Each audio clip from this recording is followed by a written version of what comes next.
ప్రార్థన చేసుకుందాం. మహాగణుడా, మహోన్నతుడా, పూజనీయుడా, పరిశుద్ధుడా యేసయ్య, మీకే స్తుతులు స్తోత్రాలు వందనాలు చెల్లించుకుంటున్నాను. ఆయన దేవా, ఆది నుంచి ఉన్నవాడు నీవే, అందరి బట్టి స్తోత్రాలు వందనాలు చెల్లించుకుంటున్నాం. అల్ఫా ఒమేగా ఉన్నటువంటి గొప్ప దేవుడవు నీవే, అందరి బట్టి స్తోత్రాలు వందనాలు చెల్లించుకుంటున్నాను. ఆయన దేవా మరి తండ్రి, మీ చేతులతో మమ్మల్ని నిర్మించి దేవా మరి తండ్రి నాయన మమ్మల్ని జ్ఞాపకం చేసుకుని మమ్మల్ని రక్షించిన విధానం అంతటి కొరకు స్తోత్రాలు వందనాలు చెల్లించుకుంటున్నాం.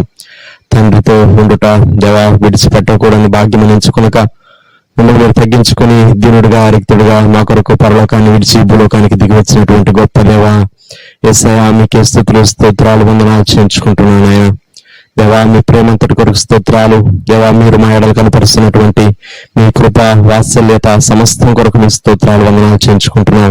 దేవా మరి తండ్రి, దినదినము నూతనమైనటువంటి కృపతో నింపుతూ మమ్మల్ని నడిపిస్తూ పోషిస్తున్న విధానం అంతటి కొరకు మీ స్తోత్రాలు వందనాలు చేయించుకుంటున్నాను. ఆయన దేవా మరి తండ్రి, మీ ప్రేమ యొక్క లోతు వెడల్పు ఎత్తు పొడవు దేవా మేము కొలవలేను. ఆయన దేవా మరి తండ్రి, అంత అధికమైనటువంటి ప్రేమతో మీరు మమ్మల్ని ప్రేమిస్తున్న విధానం అంతటి కొరకు స్తోత్రాలు. దేవా మరి తండ్రి, మీ కృప మా ఎడల ఎంతో హెచ్చుగా ఉన్నది. అందరి బట్టి మీ స్తోత్రాలు చెల్లించుకుంటున్నాం. ప్రభా మరి తండ్రి నాయన మా దైవజనుల్ని మీరు జ్ఞాపకం చేసుకుని మీ ఆత్మాభిషేకంతో నింపి బలపరిచే బలంగా మీరు వాడుకోమని ప్రార్థన చేస్తున్నాం. దేవా దైవజనుల ద్వారా దేవాలయ నాయన మీ వాక్యం ద్వారా అనేక పర్యాయాలు మీరు మాతో మాట్లాడుతూ మమ్మల్ని బలపరుస్తూ వచ్చిన దినాలన్నిటి కొరకు స్తోత్రాలు. మేమంతటినీ మా కొరకు దీవించమని యేసుక్రీస్తు వారి అతి పరిశుద్ధమైన నామంలో స్తుతించి ప్రార్థన చేసి అడిగి వేడుకుంటున్నాం పరలోకపు తండ్రి, ఆమేన్. ప్రకారంగా 91వ కీర్తన చదువుకుందాం. ప్రియులారా, మహోన్నతుని చాటున నివసించువాడే సర్వశక్తిని విశ్రమించువాడు.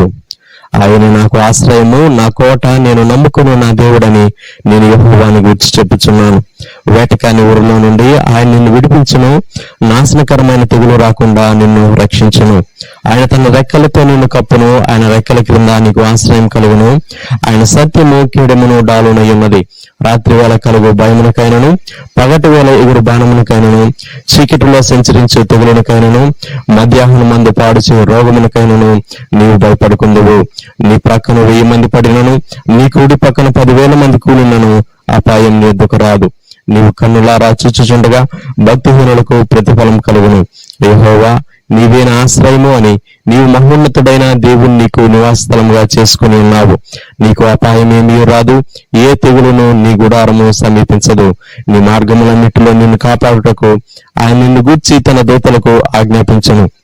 నీ పాదములకు రాయి తగలకుండా వారు నిన్ను తమ చేతుల మీద ఎత్తి పట్టుకుందరు. నీవు సింహములను నాగుపాములను ప్రొక్కెదవు, కొదమ సింహములను భుజంగములను అనగదొక్కెదవు. అతడు నన్ను ప్రేమించుచున్నాడు గనుక నేను అతన్ని తప్పించదను. అతడు నా నామము ఎరిగిన వాడు గనుక నేను అతన్ని గనపరచదను. అతడు నాకు మొరపెట్టగా నేను అతనికి ఉత్తరమిచ్చదను. శ్రమలో నేను అతనికి తోడై ఉండదను. అతను విడిపించి అతన్ని గొప్ప చేసేదను. దీర్ఘాయు చేత అతనిని తృప్తిపరచదను. నా రక్షణ అతనికి చూపించదను. ఆమేన్. సమయంలో మనం దేవుని వాక్యం ఉన్నాం. సమయంలో నిర్గమకాండ గ్రంథం 34వ అధ్యాయం 29వ వచనం చదువుకుందాం. మోషే సీనాయి కొండ దిగుచుండగా శాసనములు గల ఆ 2 పలకలు మోషే చేతిలో ఉండెను. అతడు ఆ కొండ దిగుచుండగా ఆయన అతనితో మాట్లాడుచున్నప్పుడు తన ముఖ చర్మము ప్రకాశించిన సంగతి మోషేకు తెలిసి ఉండలేదు. 35వ వచనం. మోషే ముఖ చర్మం ప్రకాశింపగా ఇశ్రాయేలీలు మోషే ముఖమును చూచిరి. మోషే ఆయనతో మాట్లాడటకు లోపలికి వెళ్ళు వరకు తన ముఖం మీద ముసుగు వేసుకొనెను. ప్రియమైన వారలారా, ఈ సమయంలో నిరాశ నుండి మహిమ దర్శన స్థితికి ప్రయాణం చేసిన భక్తుడు, దైవజనుడు, ప్రవక్త, ఇశ్రాయేలీల గొప్ప నాయకుడు మోషేను గూర్చి మనము జ్ఞాపకం చేసుకోబోతున్నాం. Moving from region of depression to the region of God's glory అని మనము మోషే జీవితంలో ఈ దశను గూర్చి చెప్పవచ్చు. నిరాశ చుట్టూ కమ్మినటువంటి పరిస్థితుల్లో నుండి దేవుని మహిమను చూచేటటువంటి పరిస్థితుల్లోనికి మోషే తన జీవితంలో మూవ్ అయినటువంటి విధానం, దేవుడు నడిపించినటువంటి విధానం మనం ఇప్పుడు జ్ఞాపకం చేసుకోబోతూ ఉన్నాం.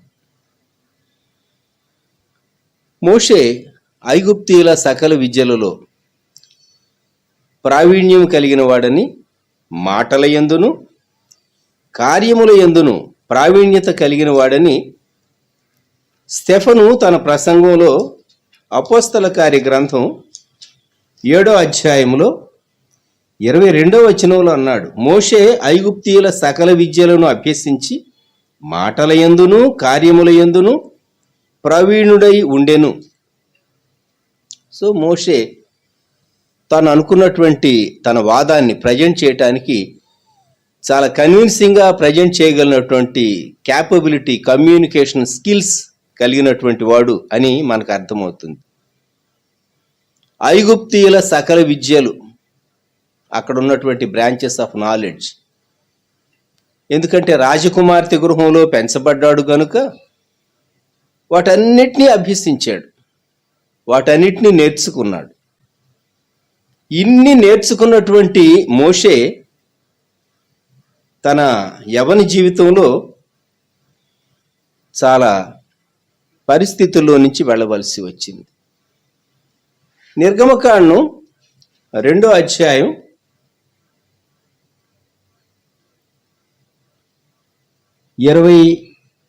22వ వచనం లేక 21వ వచనం, మోషే ఆ మనుష్యునితో నివసించుటకు సమ్మతించెను, అతడు తన కుమార్తె అయిన సిప్పోరాను మోషేకిచ్చెను.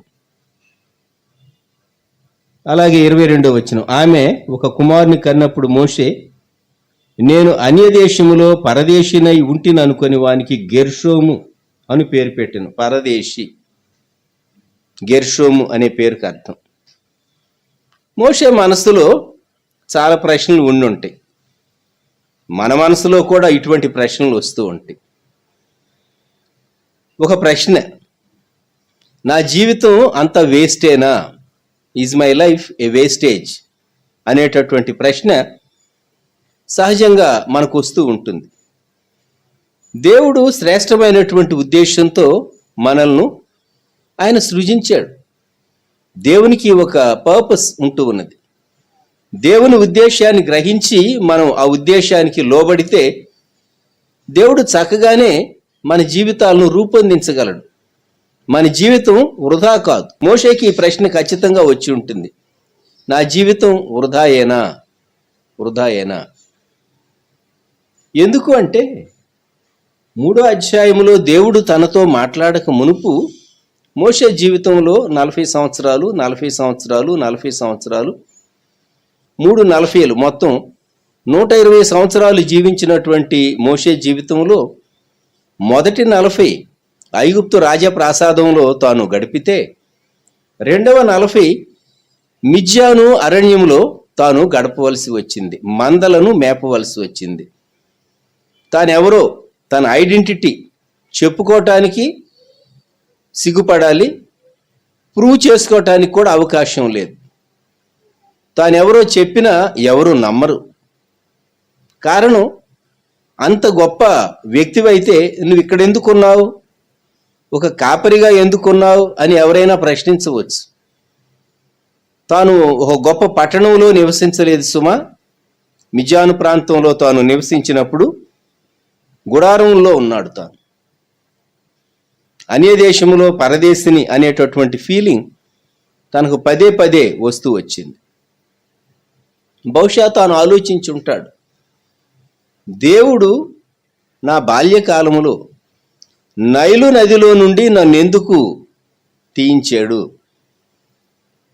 హెబ్రీల ప్రతి మగపిల్లవాడిని నైలు నదిలో పడవేసినటువంటి కాలంలో సరిగ్గా ఆ సమయానికే రాజుగారి కుమార్తె స్నానమునకు, ఏటి స్నానానికి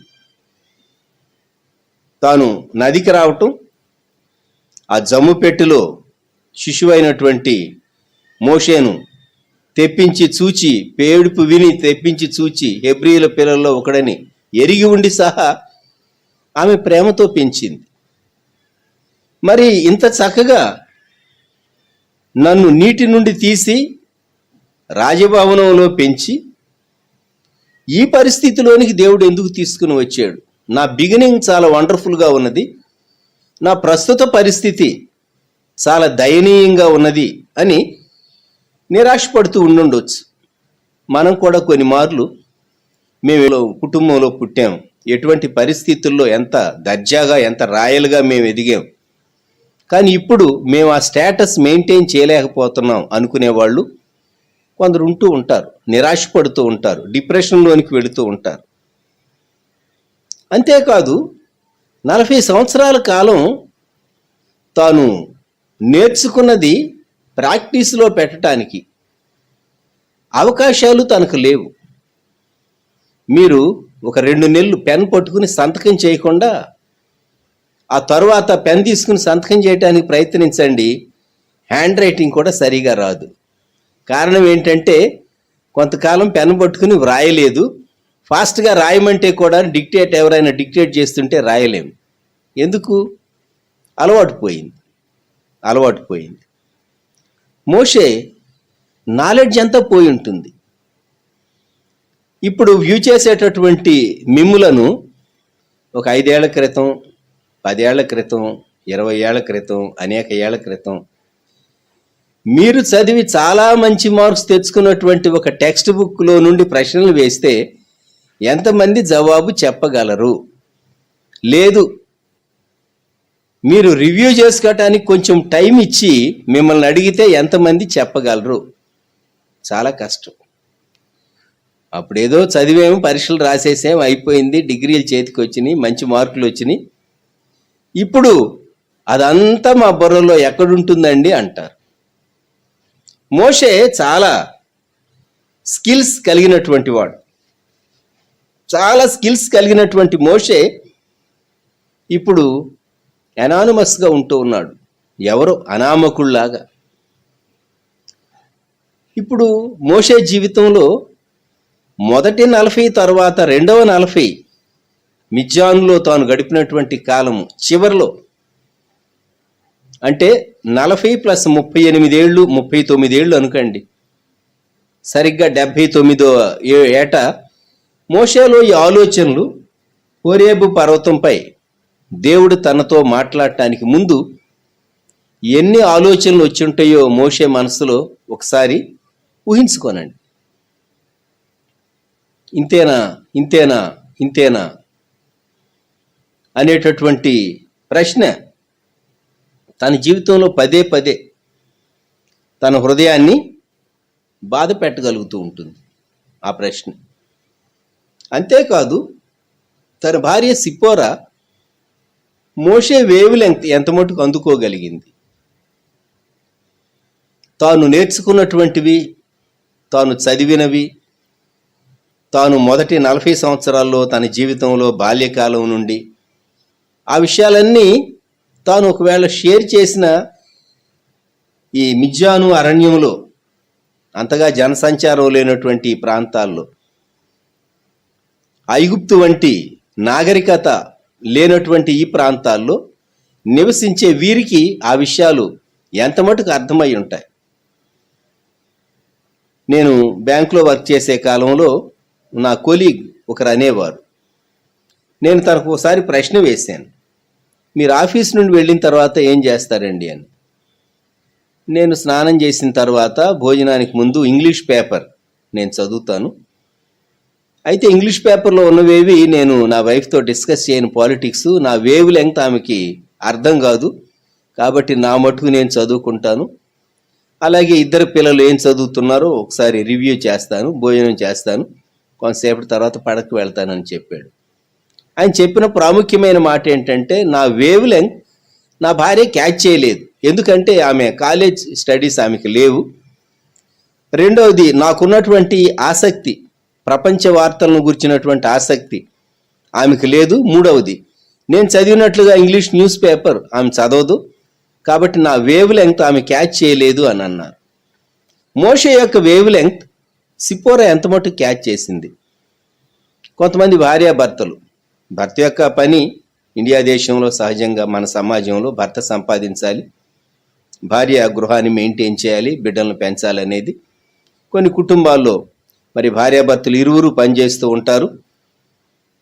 అయితే వేవ్ లెంగ్త్, ఒకరి ఆలోచనలు ఒకరితో పంచుకోవటం అనేది అది అన్ని కుటుంబాల్లో సాధ్యం కాదు.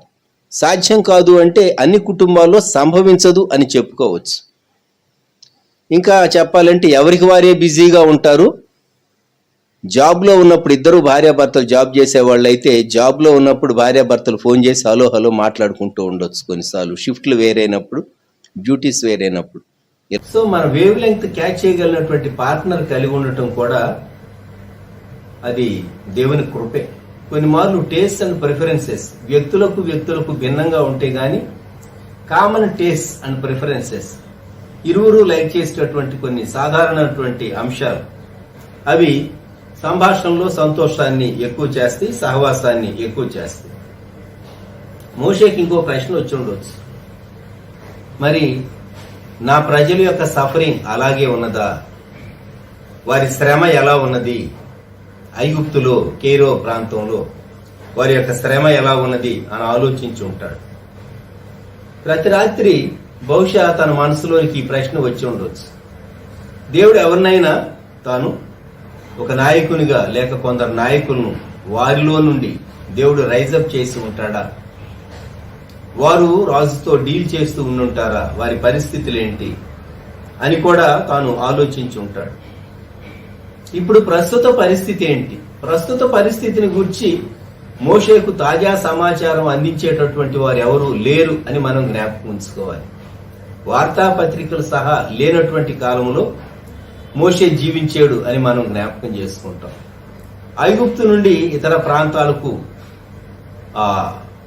రాజబాటలో ప్రయాణించేసి లేకుంటే హైవేస్ లో ప్రయాణించేసి వెళ్లేటటువంటి వర్తకులైనటువంటి వారు లేక కొద్దిమంది ప్రయాణికులైన వారు ఆ పట్టణం యొక్క లేక ఆ దేశం యొక్క వార్తలను గురించి దాన్ని వెళ్లేటటువంటి వారితో చేసే సంభాషణలను బట్టి కొన్ని ఆ నోట ఈ నోట మోషే చెవికి చేరి ఉండవచ్చు. అంతకు తప్ప స్పెసిఫిక్ గా తన కుటుంబాన్ని గురించి గాని తన ప్రజలను గురించినటువంటి క్షేమ సమాచారం తన దగ్గర లేదు, తెలుసుకునేటటువంటి మార్గం లేదు. ఈ రోజైతే మనం మన సెల్లోనే ప్రపంచంలో ఏ దేశం యొక్క పరిస్థితులు ఏంటో రాజకీయ పరంగా, ఆర్థిక పరంగా, వ్యాపార విషయాల్లో, భౌగోళికంగా ఏ దేశంలో ఏ రోజు ఏం జరుగుతున్నదో మనం మన దగ్గర ఉన్నటువంటి స్మార్ట్ ఫోన్ ద్వారా తెలుసుకోగలిగినటువంటి కాలంలో మనం ఇప్పుడైతే ఉన్నాం గాని ఆ కాలంలో వార్తాపత్రికలు సహా లేవు. అటువంటి దినాల్లో మోషే హృదయంలో ఎన్ని రకాలైనటువంటి ఆలోచనలు వచ్చుంటాయో ఊహించుకోనండి. అంతేకాదు మోషే మనసులోనికి ఒక ప్రశ్న వచ్చి ఉండొచ్చు, దేవుడు నాతో మాట్లాడతాడా, దేవుడు నాతో మాట్లాడతాడా, దేవుని స్వరము నేను వినగలనా, నా జీవితంలో నేను అనుకున్నటువంటి ఆశయం నెరవేరుతుందా. చాలా మార్లు మోషే నిరుత్సాహంలోనికి, నిరాశలోనికి వెళ్లిపోయి ఉంటాడు, డిప్రెషన్లోనికి వెళ్లిపోయి ఉంటాడు. ప్రియమైనటువంటి సోదరుడా సోదరి, నీవు కూడా నీ జీవితంలో డిప్రెషన్లోనికి వెళ్ళుంటావు. డిప్రెషన్లోనికి ఎవరు వెళ్తారు అంటే అనుకున్నది సాధించలేనటువంటి వారు డిప్రెషన్లోనికి వెళ్తారు. ఒక మంచి జీవిత ఆశయం కలిగి ఉండి కూడా దానిని నెరవేర్చలేకపోతే అయ్యో నేను చాలా మంచి ఆశయాన్ని సెలెక్ట్ చేసుకున్నాను గాని దానిని నేను నెరవేర్చలేకపోయేనే అనేటటువంటి నిరాశలోనికి కొందరు వెళుతూ ఉంటారు. కొందరు వారు అనుకున్నది కొంత మటుకు సాధించగలరు. అయితే కంప్లీట్ సాటిస్ఫాక్షన్తో నేను ఏది చేయాలి అని ఆశించానో దానంతటినీ చేయగలిగాను అని అందరూ చెప్పలేరు. కొందరి ఆశయాలు లోకంలో చాలా సంపాదించుకోవాలి అని ఉంటుంది, అయితే మోషే జీవితంలో దేవుని ప్రజలను గూర్చినటువంటి ఆసక్తి తనకున్నది. లోకాన్ని సంపాదించుకోవాలనుకోలేదు. ఐగుప్తు ధనాన్ని తాను విలువైనదిగా ఎంచలేదు. అసలు కుమారుడికే పెట్టినటువంటి పేరు అన్య దేశంలో నేను పరదేశిని అని గెర్షోమ్ అని పేరు పెట్టాడు. తన ఆలోచనలు ఉన్నతమైనటువంటి విధానంలోనే ఉన్నవి. అయితే మోషే చాలా డిప్రెషన్ లో ఉన్నాడు అని చెప్పాలి. ఇంతకు మునుపు మనం చెప్పుకున్నట్టు 79వ సంవత్సరం 80వ సంవత్సరం నిండుతూ ఉండగా మోషేలో ఆలోచనలు ఇంకెక్కువ అయిపోయి ఉంటాయి. అయితే అద్భుతం ఏంటంటే నిర్గమకాండం 3వ అధ్యాయం దేవుని పర్వతమైనటువంటి హోరేబు దగ్గర మందలు తాను మేపేటప్పుడు దేవుడు తనతో మాట్లాడినటువంటి వృత్తాంతం చూస్తాం. 4వ అధ్యాయం వచ్చేసరికేమో దేవుడు మోషేకు ఈ సూచనలు ఇచ్చి, కొన్ని సూచనలు ఇచ్చి, నీవు ఈ సూచ్య కార్యాలు చేయమని, ఆ తరువాత మోషే సాకులు చెప్పిన దేవుడు కోపపడి నీవే వెళ్ళాలి, నేను నీకు తోడే ఉంటాను, అహరోను నీకు తోడుగా ఉంటాడు అని చెప్పినటువంటి ఆ విషయాలు నిర్గమకాండం 4వ అధ్యాయంలో మనం చదువుతాం. నేను నీకు తోడై ఉంటాను, బోధిస్తాను మీకు అని చెప్పి మామగారి దగ్గర పర్మిషన్ తీసుకుని, ఇతరో దగ్గర తాను పర్మిషన్ తీసుకుని తాను ఈజిప్టు బయలుదేరి, ఈజిప్టు వెళ్ళటం కొరకు బయలుదేరి తాను అహరోనును కలుసుకున్నటువంటి భాగం 4వ అధ్యాయం 27వ వచనంలో చూస్తాం. 40 ఏళ్ళు అయింది ఈజిప్ట్ నుండి బయలుదేరి వచ్చి. 40 సంవత్సరాలు అయిన తర్వాత ఒకరినొకరు చూసుకుంటే గుర్తుపట్టడానికి వీల్లేని రీతిగా కొన్ని మార్లు మారిపోతూ ఉంటారు వ్యక్తులు. కొన్ని లక్షణాలు, కొన్ని ఫీచర్స్ మాత్రమే గుర్తుపట్టగలరు. మరి 40 ఏళ్ల వయసులో ఐగుప్తు విడిచిపెట్టినటువంటి మోషే 80 ఏళ్ల వయసులో ఐగుప్తుకు తిరిగి వెళ్ళినప్పుడు తన రూపాన్ని ఊహించుకోండి. మంచి బలంతో, ఆరోగ్యంతో ఉన్నప్పుడు మోషే ఇప్పుడు ఎండకు ఎండి వానకు తడిసి ఆ తీవ్రమైనటువంటి పరిస్థితుల్లో మిద్యాన్ అరణ్యములో రఫ్ లైఫ్, గుడారాల్లో ఉంటూ, భవనాల్లో నివసించినటువంటి మోషే గుడారాల్లో ఉంటూ తాను 80 ఏళ్ల తర్వాత తన సహోదరుని అన్నను కలుసుకోవటానికి అహరోను మరి కలుసుకున్నటువంటి భాగం జ్ఞాపకం చేసుకుంటే మనకు చాలా ఆశ్చర్యం అనిపిస్తుంది. ప్రియమైనటువంటి వారలారా, ఈ సమయంలో నిరాశలో ఉన్నటువంటి మోషేను మనం గుర్తు చేసుకుంటున్నాం. నిర్గమకాండం 5వ అధ్యాయం నుండి 13వ అధ్యాయం వరకు మోషే అహరోన్లు వెళ్లి ఫరోతో మాట్లాడటం, ఫరో మొదట సమ్మతించకపోవటం, ఆ తర్వాత 10 తెగుళ్లు రావటం, ఈ విషయాలన్నీ మనం చూస్తాం. 14వ అధ్యాయం వచ్చేసరికి ఎర్ర సముద్రం దగ్గర ఉన్నటువంటి విమోచిత ప్రజలను చూస్తాం. 15వ అధ్యాయంలోనేమో వారు పాడినటువంటి పాట చూస్తాము, విమోచన గానము. ఆ తర్వాత వారి క్యాంప్స్, ఇశ్రాయేలీయులు విడిది చేసినటువంటి అరణ్య యాత్రలో వారు విడిది చేసినటువంటి స్థలాలు చూస్తాం. అయితే 20వ అధ్యాయం వచ్చేసరికి దేవుడు మోషేతో మాట్లాడుతూ ఉన్నాడు. మోషే పర్వతం పైన ఉన్నాడు. 31వ అధ్యాయం వరకు నిర్గమకాండంలో దేవుడు అనేక విషయాలు మోషేతో చెప్పాడు. అవి చదవటానికే మనకి ఎలాగ అనిపిస్తుందంటే, ఇన్ని విషయాలు మన బుర్రలో ఉంచుకోవటం ఎంత కష్టతరం అని అనిపిస్తుంది. దేవుడు చెప్పినవన్నీ మోషే తన ప్రజలకు, దేవుని ప్రజలకు అందించాలి, వాటన్నిటిని బోధించాలి.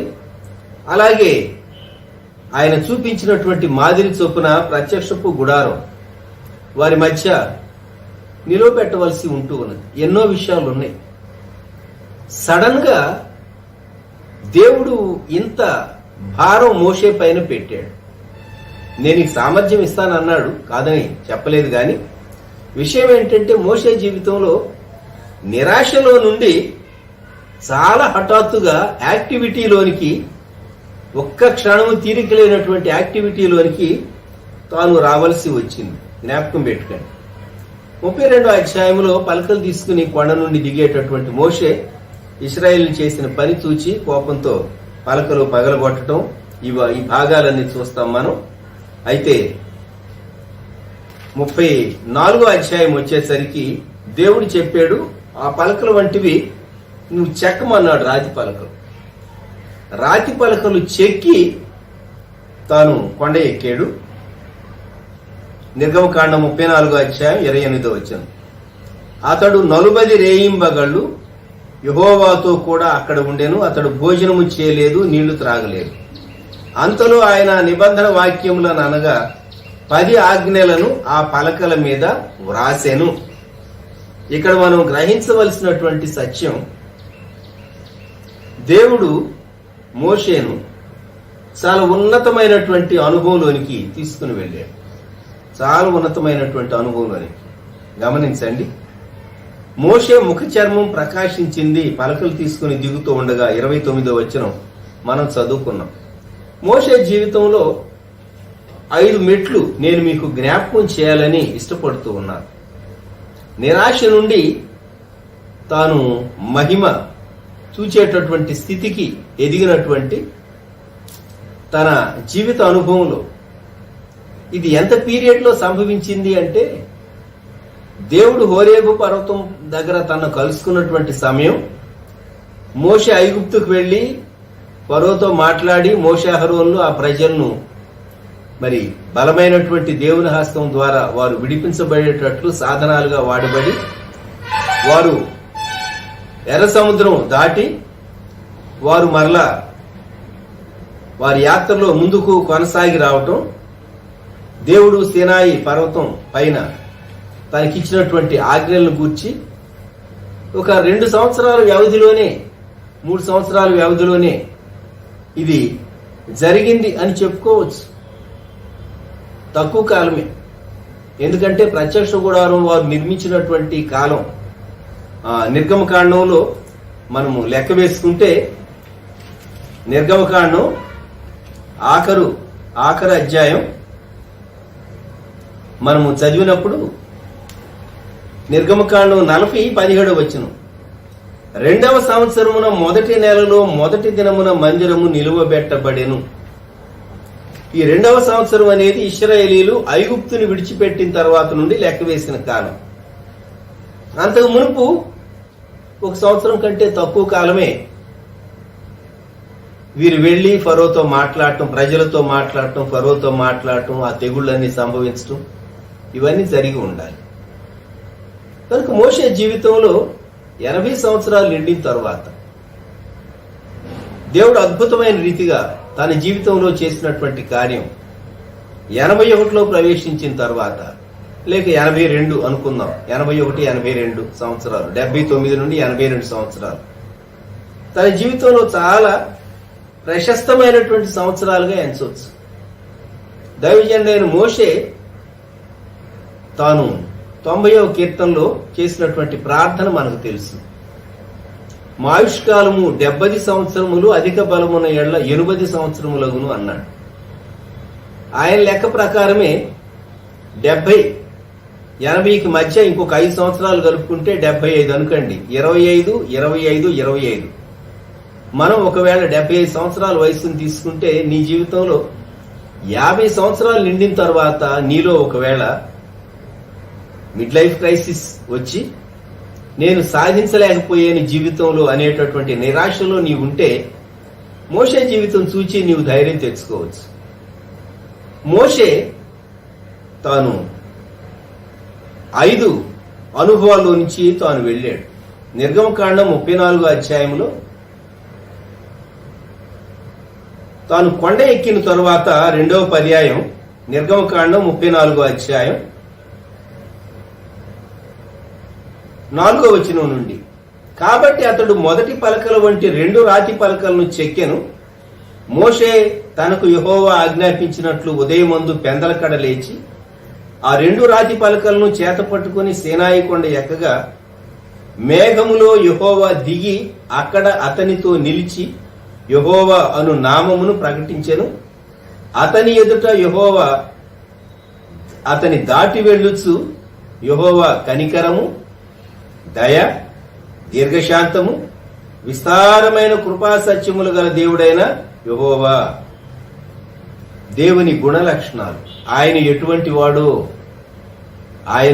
వాడో ఫిలిప్పీ పత్రికలో 3వ అధ్యాయం 10, 11 వచనాల్లో పౌలు భక్తుడు అంటాడు, నేను ఆయనను ఆయన పునరుద్ధాన బలమును ఎరుగు నిమిత్తం. మొదటి పార్ట్ దేవుణ్ణి తెలుసుకోవటం. నిత్యత్వంలో భక్తులు, విశ్వాసులందరూ ఏం చేస్తారు? దేవుని గురించి ఇంకా తెలుసుకుంటూనే స్తుతిస్తూనే ఉంటారు. జ్ఞాపకం పెట్టుకుందాం, ఒట్టి స్తుతించడం మాత్రమే కాదు, ఆయన గురించి ఇంకా తెలుసుకుంటూనే ఉంటాం మనం. పౌలు గారు తన జీవితంలో చివరి సంవత్సరాల్లో వ్రాసినటువంటి పత్రిక ఫిలిప్పీ పత్రిక. ఆయనను ఎరుగు నిమిత్తము అన్నాడు, so that I may know him and the power of his resurrection. ఆయనను, ఆయన పునరుద్ధాన బలమును ఎరుగు నిమిత్తం. కనుక మనము దేవుని ఎరుగుటలో ఎదగాలి. ఇది మొదటి మెట్టు. రెండవది 34వ అధ్యాయంలోనే దేవుడు ఏమన్నాడు అంటే 10వ వచనంలో, ఇదిగో నేను ఒక నిబంధన చేయుచున్నాను. మనము people of covenant, God's covenant, దేవునితో నిబంధనలో ఉన్నటువంటి ప్రజలము. కనుక మన మీద లోక సంబంధమైనటువంటి ప్రభావం, ఇన్ఫ్లుయెన్స్ ఉండకూడదు అని మనం జ్ఞాపకం పెట్టుకోవాలి.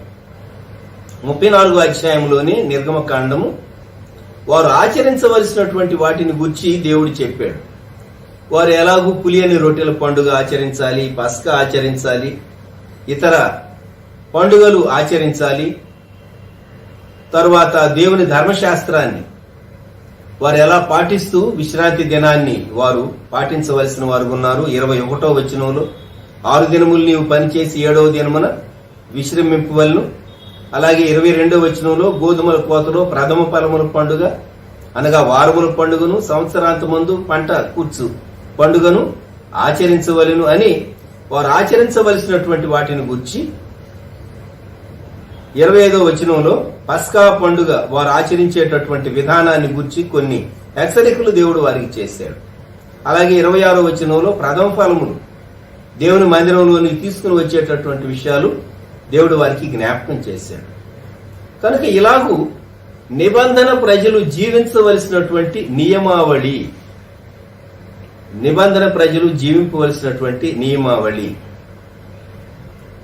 ఇంకొక మెట్టు ఏంటంటే మోషే 34వ అధ్యాయంలో 28వ వచనం, అతడు 40 రేయింబగళ్ళు యెహోవాతో కూడా అక్కడ ఉండెను, అతడు భోజనము చేయలేదు, నీళ్లు త్రాగలేదు.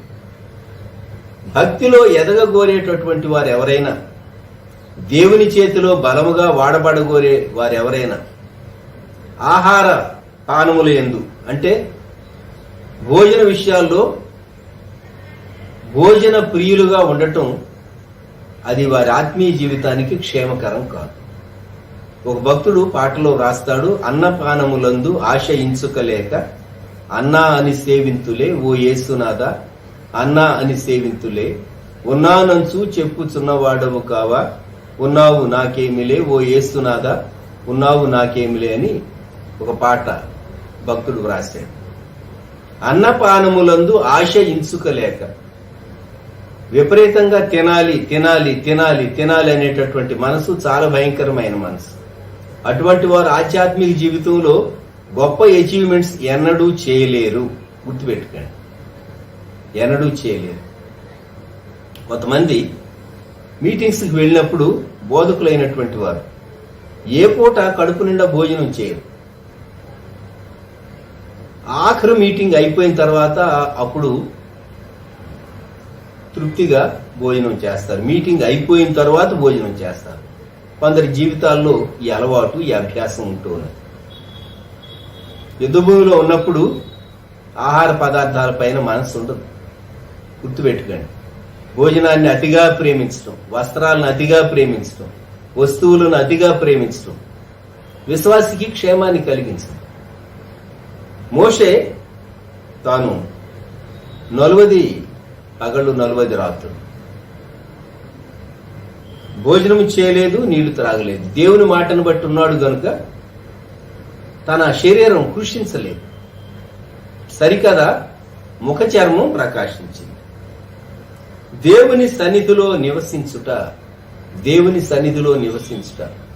ఎఫ్సి పత్రికలో 1వ అధ్యాయం పౌలు భక్తుడు ఎఫెసు సంఘాన్ని గూర్చి చేసినటువంటి ప్రార్థనలో, ఓ ఎఫెసి విశ్వాసులారా, మిమ్మలను గూర్చి నా ప్రార్థన ఇది అని చెప్తూ 17వ వచనం నుండి 19వ వచనం వరకు, మరియు మీ మనోనేత్రములు, 1వ అధ్యాయం, వెలిగింపబడినందున ఆయన మిమ్మును పిలిచిన పిలుపు వల్లనైన నిరీక్షణ ఎట్టిదో, పరిశుద్ధులలో ఆయన స్వాస్యం యొక్క మహిమైశ్వర్యం ఎట్టిదో, ఆయన క్రీస్తునందు వినియోగపరిచిన బలాతిశయమును బట్టి విశ్వసించు మనయందు ఆయన చూపుచున్న తన శక్తి యొక్క అపరిమితమైన మహాత్మ్యం ఎట్టిదో మీరు తెలుసుకొనవలనని మన ప్రభు అయిన యేసుక్రీస్తు యొక్క దేవుడైన మహిమ స్వరూపియగు తండ్రి తన్ను తెలుసుకొనుట యందు మీకు జ్ఞానమును ప్రత్యక్షతయును గల మనసు అనుగ్రహించున్నట్లు నేను నా ప్రార్థనల యందు మిమ్మును గుర్చి విజ్ఞాపన చేయుచున్నాను అన్నాడు. కనుక ఈ సమయంలో మనము జ్ఞాపకం చేసుకునేటటువంటి మాట, దేవుని గుణ లక్షణాలను మనము ఎరుగుతూ మనం ఆయనను గ్రహిస్తూ మనం ప్రేమించిన మనం సేవించే దేవుడు ఎట్టివాడో అనేటటువంటి అంశంలో మనము ఎదుగుతూ ఉంటాం. రెండవది, మనము నిబంధన జనాంగము అనేటటువంటి అంశం జ్ఞాపకం ఉంచుకుందాం.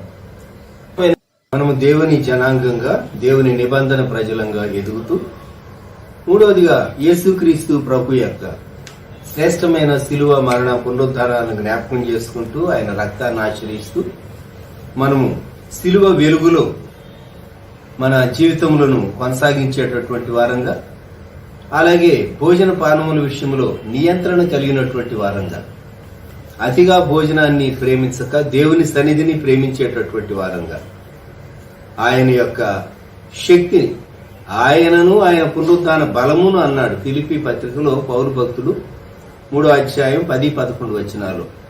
ఆయన పునరుద్ధాన బలమును ఎరుగు నిమిత్తము సమస్తమును నష్టంతో సమానంగా ఎంచుకుంటున్నానన్నాడు. కాబట్టి మన జీవితాల్లో మనము ఈ నియమాలు, ఈ స్టెప్స్ మనం జ్ఞాపకం ఉంచుకోగలిగితే ఎంత నిరాశలో ఉన్నా యేసుక్రీస్తు ప్రభు యొక్క మహిమ చూచేటటువంటి, లోకానికి కనుబరిచేటటువంటి, నీ జీవితంలో దేవుని ప్రభావాన్ని కనుబరిచేటటువంటి స్థితిలోనికి దేవుడు మనల్ని నడిపించగలడు. ఈ విషయాలు జ్ఞాపకం ఉంచుకుందాం. మరొకసారి, నిరాశలో నుండి మహిమకరమైనటువంటి జీవితంలోనికి అనేటటువంటి అనుభవంలో మోషే జీవితం చాలా చక్కని పాఠాలు మనకు నేర్పిస్తూ ఉంది. ప్రార్థన చేసుకుందాం. ప్రేమగల మా తండ్రి, పరిశుద్ధ ప్రభ, ఈ సమయంలో తండ్రి మేము మోషే జీవితం నుండి గ్రహించవలసిన అనేక శ్రేష్టమైన పాఠములను లోతైన రీతిగా గ్రహించుటకు మాకు సహాయం దయచేయండి. 79-80 సంవత్సరముల వయస్సులో వారు ఎంత నిరాశలో ఉన్నారో మేము ఎరుగుదాం. మీ లేఖన భాగంలో చదివినప్పుడు అటువంటి స్థితిలో నుండి కొద్ది కాలంలోనే ఒక్క క్షణం తిరిగి లేనటువంటి చాలా బిజీ లైఫ్ లోనికి, చాలా హయ్యర్ కాలింగ్ లోనికి, రెస్పాన్సిబిలిటీస్ లోనికి మీరు తనను పిలిచి, నడిపించి, బలపరిచి మీరు వాడుకున్నటువంటి విధానాన్ని జ్ఞాపకం చేసుకుంటే మా జ్ఞానానికి ఇది అందదు. దేవా, మీ సంకల్పములు అద్భుతములు, మిమ్మల్ని స్తుతిస్తున్నాం. మా జీవితంలో కూడా నిరాశ పరిస్థితులు మమ్మల్ని ఆవరించినప్పుడు మేము నిరీక్షణ కలిగి మీ వైపు చూచి మీ వెలుగు పొందిన వారమై, మీతో సహవాసం చేసిన వారమై, మోషే ముఖ చర్మం ప్రకాశించినట్లు మా సాక్ష్య జీవితం ప్రకాశించుటకు కృపదయచేయమని, వ్యూ చేస్తున్నటువంటి మీ బిడ్డలందరినీ దీవించమని యేసయ్య మహిమగల నామములో ప్రార్థించి స్తుతించి వేడుచూ ఉన్నాము తండ్రి. ఆమేన్. మన ప్రభువైన యేసుక్రీస్తు వారి కృప, దేవుని ప్రేమ, పరిశుద్ధాత్ముని అన్యోన్య సహవాసం సదాకాలం సంగమునకు తోడై ఉండును గాక. ఆమేన్.